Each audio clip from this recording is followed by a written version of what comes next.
Et nous, on abandonne le principe même de ce que dit Jésus dans les évangiles quand il rencontre, lui il est galiléen, c'est-à-dire il est au nord, il est dans un truc où on parle gros sous, puisqu'il y a des Grecs, il arrive et il va en Judée, et conséquemment il traverse la Samarie, et il a soif, il arrive à un puits, et qu'est-ce qui se passe? Il demande à la femme, c'est-à-dire l'intuition d'aller chercher l'eau dans les profondeurs. En même temps, lui dit que les femmes ont le même pouvoir, la même qualité que les hommes, et qu'il n'y a aucune différence. C'est lui qui est dans le vrai. Mais le judaïsme, lui, fait que la femme soit rejetée. L'islam moderne, c'est pareil. Je rappelle que l'islam, au début, il n'y avait pas de séparation entre hommes et femmes, pas plus que dans les synagogues de nos jours. On ne peut pas falsifier l'intelligence. Ou on la possède, ou on ne la possède pas. Mais l'intelligence sans l'intuition, ça ne vaut rien. Ça fait partie, ça, des anaglyphes. La pratique de l'intelligence masculine ne peut se faire sans l'intuition féminine. Ça n'a aucune valeur. Donc les gens qui répètent le contenu des livres ou des idées qu'ils ne sont pas capables de mettre en service dans leur pratique, dans leur comportement, ça ne sert à rien. C'est le cas des trolls. Parce que l'intuition a déserté notre monde, on l'a mise en cage avec les études qu'on propose aux enfants. Il faut se connaître, parce que tous les arts hermétiques sont liés à cette fameuse phrase, en grec gnotis eoton, et en français connais-toi toi-même. Nous sommes bien d'accord, c'est ce cadre-là. Ça n'est pas autre chose que si tu connais ton voisin, tu es savant, si tu te connais toi-même, tu es sage. La nuance vaut d'être notée parce que, qu'est-ce que la sagesse? C'est l'intelligence de l'intelligence. Par exemple, jusqu'à la Renaissance, les hommes laissaient passer les femmes devant eux à chaque fois qu'il se présentait une porte. La porte, c'est l'emblème de l'énigme. C'est le seuil. Le gardien du seuil, c'est l'énigme. Or, on laissait passer la femme devant parce qu'elle figure l'intuition. Et on sait que les femmes sont beaucoup plus riches en intuition. Et les hommes, venant après, figuraient la raison. Or, si on inverse ce processus, on n'a aucun résultat. C'est sec, c'est stérile. Donc moi, je dis, vérifiez les modalités par lesquelles vous appréhendez les choses et vous les manipulez. L'intelligence, son processus, c'est de séparer ou de réunir. Mais en réalité, derrière l'intelligence, et il y a quelqu'un qui le dit très très bien, c'est Henri Poincaré, physicien, mathématicien et philosophe, il le dit très bien. Sans intuition, il n'y a pas de science. Je suis d'accord avec ça. Généralement, les précurseurs ont commencé par avoir l'intuition de quelque chose et ensuite trouver des choses et les expliquer aux autres. J'ai reçu il n'y a pas longtemps Workhours que je vais avoir en fin de semaine et il a un bouquin, mais tous ses calculs sont dedans, mais c'était parti d'une intuition au départ et ensuite il a mené ses recherches et après il a donné ses informations aux autres pour qu'ils puissent vérifier, valider ou contredire ou ainsi de suite. Et donc, c'est vraiment la partie la plus intéressante quand ça se passe comme ça. Mais après, il y a d'autres personnes qui, justement, sont pas précurseurs dans tel ou tel domaine et qui veulent d'abord commencer par vérifier tout ça, toutes les données avant de pouvoir se dire « Ah tiens !» Une méthodologie erronée. Parce que si ces gens-là veulent vérifier quelque chose et qu'ils n'ont pas l'intuition du résultat, ils n'ont aucune chance d'aller vers ce résultat. Ce qu'il importe, c'est de voir comment fonctionne la vraie conscience scientifique. C'est ce que je dis, allez lire Henri Poincaré, vous aurez des informations de premier ordre. D'un homme de conscience, c'est un vrai philosophe, pas comme d'autres, je ne vais pas citer de nom, mais cet homme dit que tout de la science dépend de l'intuition et que faire des gens, des épiciers spécialisés en sciences, ça ne sert à rien. S'ils n'ont pas d'intuition, ils ne produisent rien. Absolument rien. Au contraire, ils produisent ce que je combats, le dogmatisme. C'est-à-dire qu'ils cherchent à enfermer les gens qui ont de l'intuition dans un cadre qui est le leur parce qu'eux n'ont pas la capacité de comprendre ce qui se passe ailleurs que dans leur savoir. Mais justement, il faut savoir s'adapter. Mais ils ne font rien pour s'adapter. C'est ça le dogmatisme. Ils ne s'adaptent pas. D'abord, ils vont combattre. Ensuite, ils vont tenter par tout moyen, mentir, falsifier, etc. On a vu ça avec l'abbé Breuil, qui est quand même à son époque le plus grand préhistorien, et il va falsifier des choses pour faire croire que le site le plus important de notre préhistoire en France, lequel? Quel est le site le plus important site de la préhistoire en France? Carnac? Non. Bah, vas-y, je t'en prie. Non, je laisserai à tout le monde le soin d'aller chercher dans Wikipédia cette définition qu'ils ne trouveront pas. Il faut aussi, c'est très important, savoir que l'histoire permet de comprendre les enchaînements qui nous lient. À savoir, pour les anciens, la science que j'ai reçue, c'est qu'ils disent que l'histoire, c'est quelque chose qui projette son ombre sur le présent et le futur. Son ombre. On ne peut pas sortir de là. Conséquemment, il faut se dire, si c'est une ombre, selon la manière dont les anciens la proposent, c'est que ça gêne la possibilité d'appréhender la lumière. Conséquemment, il faut se débarrasser du dogme, se débarrasser des choses qui sont obligatoires dans le cursus universitaire pour peut-être apercevoir autre chose.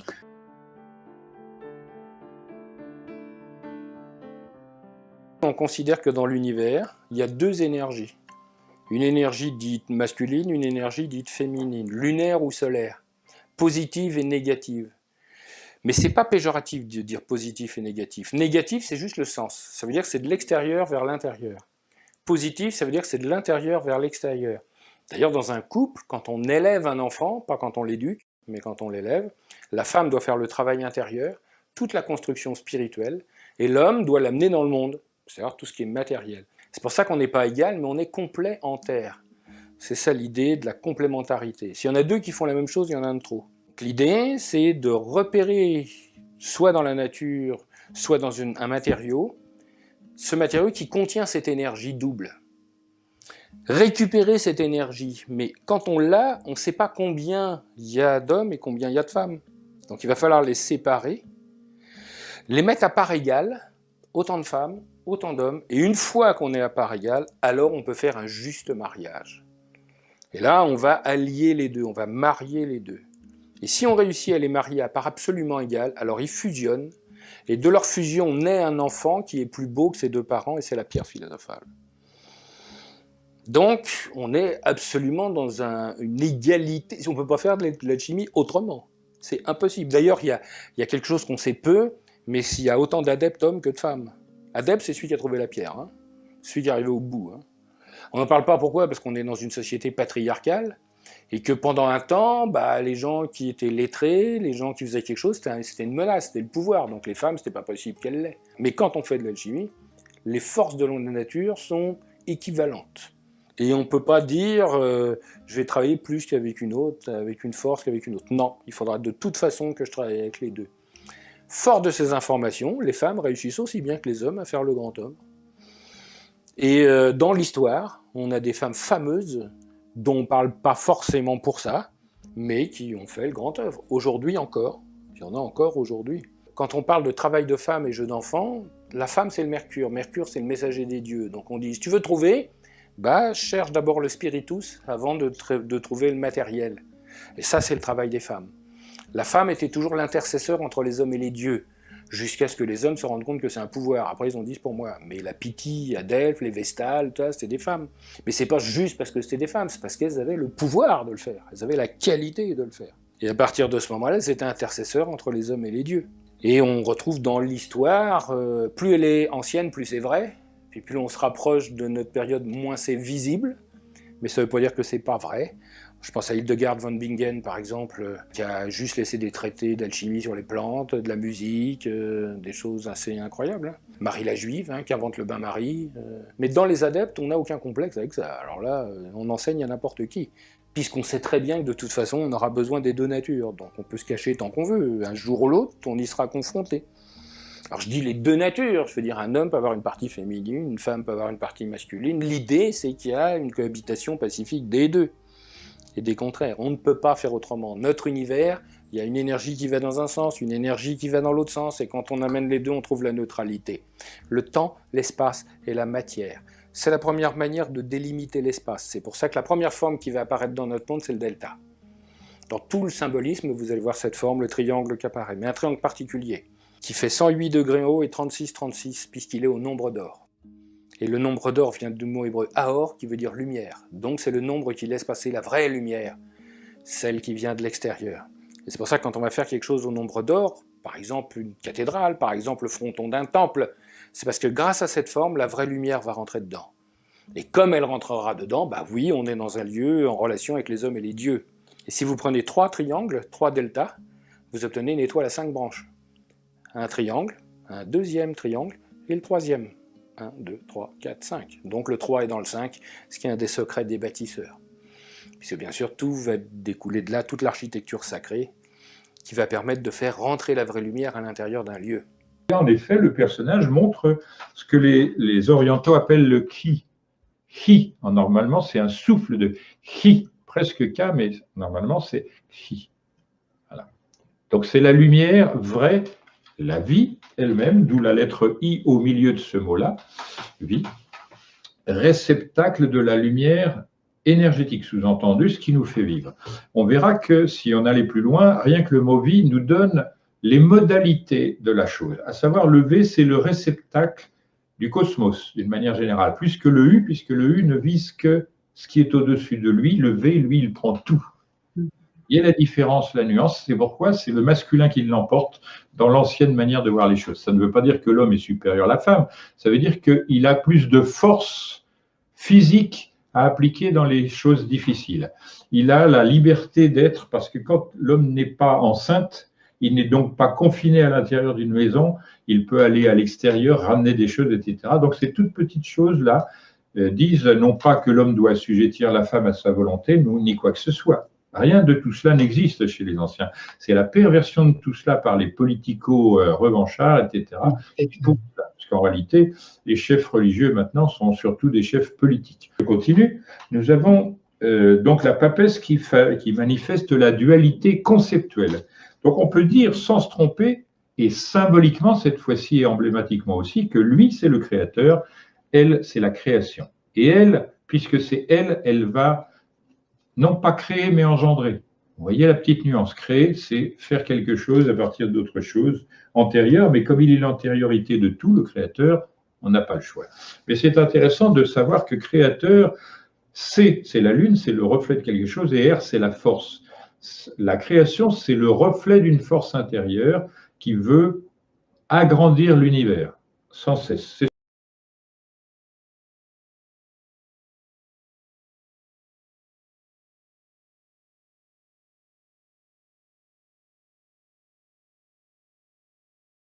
Récemment, la rune de Tyr, Tivaz, a été diabolisée dans les médias pendant les Jeux Olympiques. Parce que vous savez qu'aux Jeux Olympiques, l'équipe de Norvège de ski avait sur son équipement cette rune que vous pouvez voir ici, qui est la rune Tivaz. Et ils ont été obligés de renoncer à cet équipement parce que la fine équipe, l'équipe habituelle, a diabolisé cet insigne.